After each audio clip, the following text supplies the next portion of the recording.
అందరికీ నమస్కారం అండి. శ్రావణి కాజా ఛానల్కి స్వాగతం. ఈరోజు మనం గోబీ 65 ఎలా తయారు చేయాలో చూద్దామండి. గోబీ 65 ఎలా తయారు చేయాలో చూద్దామండి. దానికోసం నేను ఇక్కడ ఉడికించిన కార్న్ఫ్లోర్లో 2 స్పూన్ల బియ్యం పిండి, 2 స్పూన్ల మైదా, 2 స్పూన్ల కార్న్ఫ్లోర్ వేసుకున్నానండి. ఇది ఉప్పు పసుపు వేసి ఉడికించుకున్నానండి. కాలీఫ్లవరు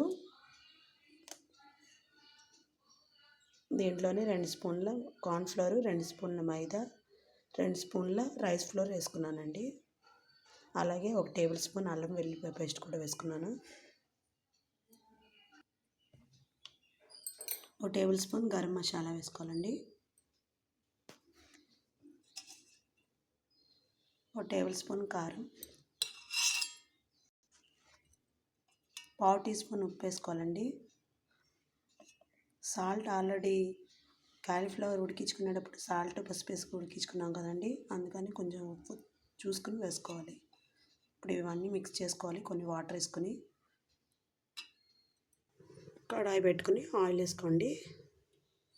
ఆయిల్ వేడెక్కిన తర్వాత కలుపుకున్న మిశ్రమాన్ని దాంట్లో వేసుకుని వేయించుకోవాలండి దోరగా. ఇలా కలుపుకున్న మిశ్రమాన్ని దాంట్లో వేసుకుని వేయించుకోవాలి. మీడియం ఫ్లేమ్ మీద వేసుకొని వేయించుకోవాలండి.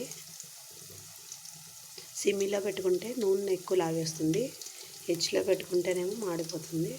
సో మీడియం ఫ్లేమ్ మీద పెట్టుకుని వేయించుకోవాలండి గోల్డెన్ బ్రౌన్ వచ్చేదాకా.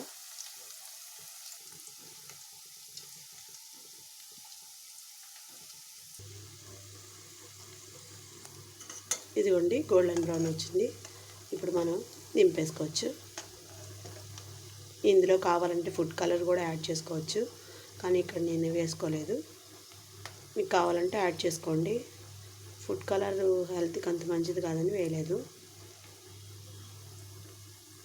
కావాలంటే 1 స్పూన్ శనగపిండి కూడా వేసుకోవచ్చండి.